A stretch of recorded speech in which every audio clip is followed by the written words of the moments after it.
Hey, how's everybody doing? My name is Juwan Turner.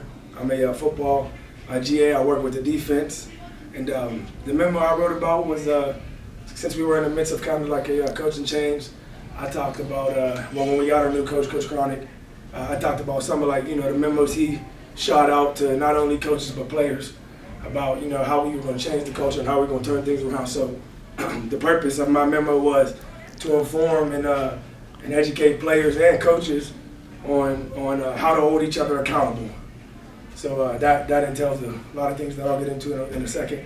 But that was the purpose of the message. And he communicated the message, our leader communicated the message consistently over and over. So this memo was kind of it's still like an ongoing thing. So I'm getting to who the audience of the memo was. So the audience of the business memo I wrote about was coaches, and not only coaches but players.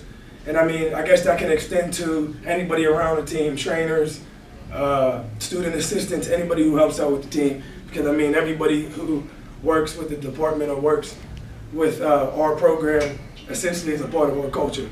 So the memo was targeted towards anybody who works for the program or is a part of the program. And the biggest thing, so now to get into the memo, the title of the memo is about accountability, excuse me. And what that is basically making sure everybody is where they're supposed to be, on time, early, and doing what they're supposed to. So Coach Cronic, first he met with his staff as all the coaches together and all the trainers together. And he basically talked about accountability and how he's seen it through his eyes. And he just relayed that message to the coaches. He related that we will hold every kid accountable the same way, no matter who they are or how good they were. A good quote he used that I really like is, he said, "Talent won't hold him hostage." He didn't care if it was the best player on the team or the worst talented player on the team. If they can't be accountable and be where they need to be and doing what they need to do, and he can't trust them, then we can't have them. So that was real important to him. So he did a great job of not only emailing us the memo and giving us kind of like a visual of the memo, but also verbalizing it and being consistent with it. As Coach Cronic relayed the memo to the coaches verbally, and then and like I said, through written communication, he also emailed it out to the players, but he also communicated to all his coaches to make sure we communicated to our position players. So after we left our staff meeting, and we got later on in that day, we got into our position meetings, and even still to this day, we preach about accountability, because that is the big factor in changing the culture. And like I said, that goes into like a player. If he got class, he needs to be there 5 minutes early. If he got lifting, he needs to be there 5 minutes early. We got to be able to trust him to take care of himself, to be self-motivated, to be a self-starter, and to be self-accountable.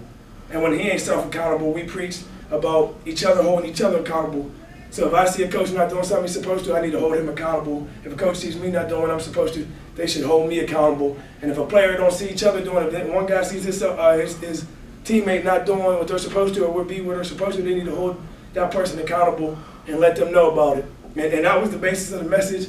And I think it was a pretty strong message. And I think it was a clearly communicated message. And I think that's why we're all taking to it so wellly. And like I said, consistency is what makes it key. So I thank you guys for listening to one of the memos that we had in our program, and hope everyone has a good day.